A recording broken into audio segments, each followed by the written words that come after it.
Alright guys, welcome back to this lesson. Here we're going to have a look at a snapshot of the US presidency from 1945 to 89, and we're going to look at Truman in this one, okay? There's another lesson on Truman a bit later on. We'll go into a bit more detail, talk about a few other bits and pieces, but in this couple of lessons we want to really just look at, I suppose, how the different presidents from 45 to 89 kind of lead into one another, alright? In one kind of unifying force, if you will. So as a part of studying the kind of US and the wider world unit that we're looking at, it is very important that you understand the various contributions that different presidents made to their nation, both in terms of domestic and foreign policy. We'll dive into what those things mean in a bit more detail in just a moment. The presidents most commonly asked about are Harry Truman and Lyndon B. Johnson. But it's important to note the different contributions that different presidents had. So let's jump straight in to some of Harry Truman's contributions. So, who were the presidents from this period 45 to 89? So, as you guys will hopefully know from the last lesson, there are two main parties in the US. There's a Democratic Party and the Republican Party. So, let's have a little look at who was president and who was part of, which party, I suppose. So, we've Harry Truman. He was president 45 to 53 and he was Democrat. We've Dwight Eisenhower, president from 53 to 61, so he served 2 terms as well. He was a Republican. We have John F. Kennedy, JFK, as we all know, from 61 to 63 when he was unfortunately assassinated in 1963. He was a Democrat. We have Lyndon B. Johnson, who was JFK's vice president. He took over then, of course, from 63 until 69. Then we have Richard Nixon, who served, just over 1 term. He was a Republican, and we'll talk about Nixon and the whole Watergate scandal a little later on. We have Gerald Ford, who served from 74 to 77. He was a Republican, as was Nixon. Jimmy Carter, 77 to 81. He was Democrat.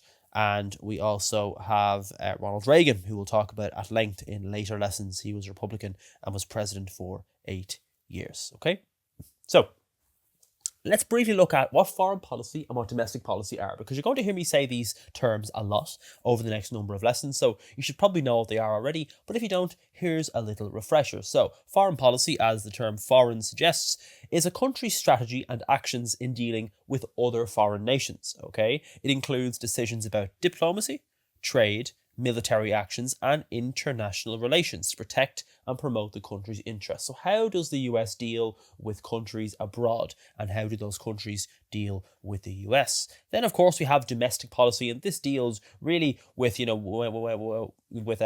home, I suppose. So whenever we talk about, something that is, domestic, it's something that's quite homely. So in this instance, it's a country's strategy and actions to address issues within its own borders. Okay, so we have the economy, healthcare, education, civil rights, etc. So when we look at the foreign and domestic kind of achievements of a president, we're looking at not only what they did abroad and how they, dealt with the US and the likes of Vietnam or the Korean War, etc. We're also looking at what they did within their country, for their people, for the people of America.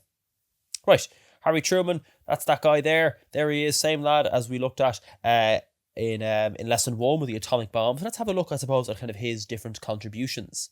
So, firstly, as we know already, he made the difficult decision to kind of drop the atomic bombs, or to have the atomic bombs dropped on the Japanese cities of Hiroshima and Nagasaki in August 1945, leading to Japan's surrender and the end of World War II. It also did cause destruction, massive loss of life.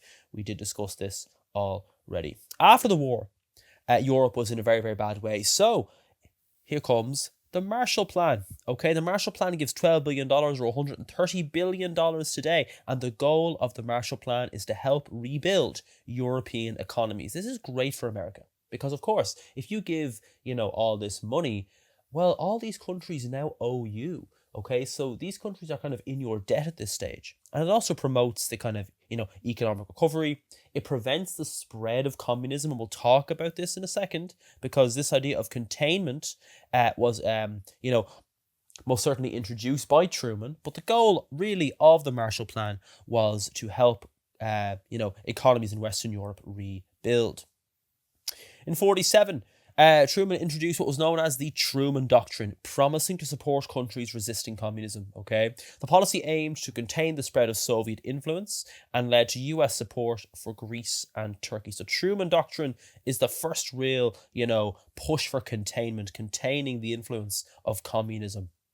So the Truman Doctrine, as it says here, gave birth to the idea of containment or the containing of communism so that it would not spread into other countries and spread Soviet influence. Of course, it's this us versus them attitude by the US. The US wants to be the biggest superpower. If communism spreads, then the Soviet Union becomes the superpower. Okay.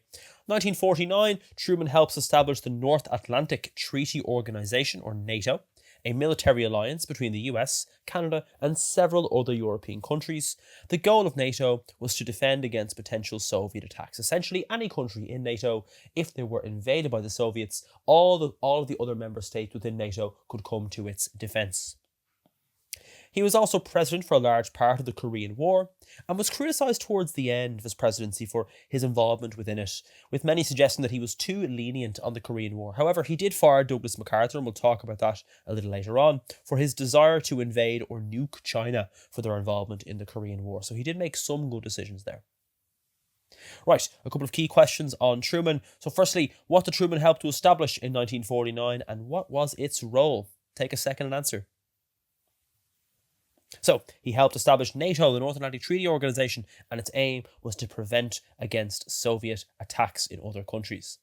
Secondly, pause the video and see if you can answer this one. What was the goal of the Marshall Plan?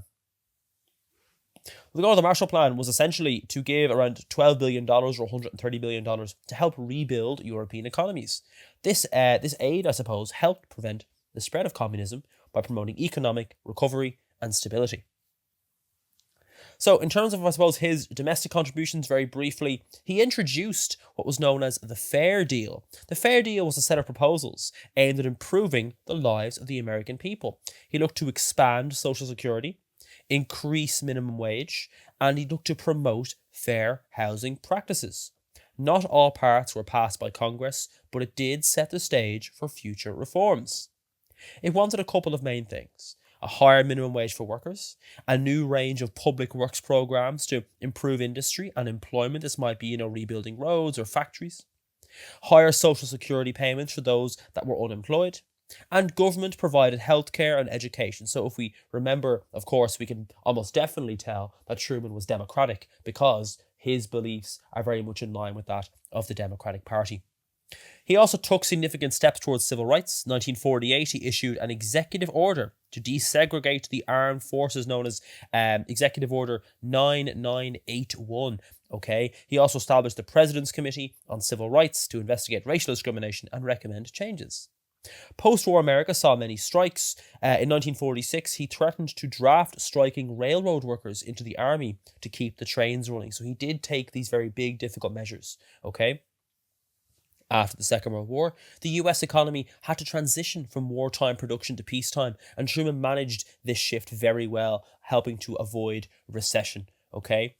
And finally, he continued support for what was known as the GI Bill.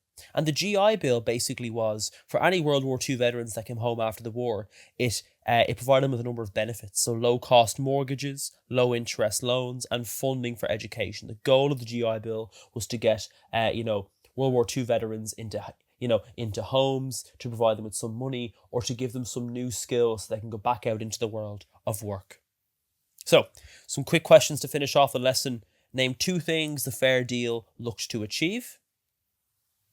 It looked to achieve a higher minimum wage for workers, and it also looked to provide government-provided healthcare and education for all.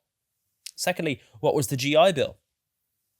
The GI Bill was a bill that provided benefits for World War II veterans, including low-cost mortgages, low-interest loans, and funding for education.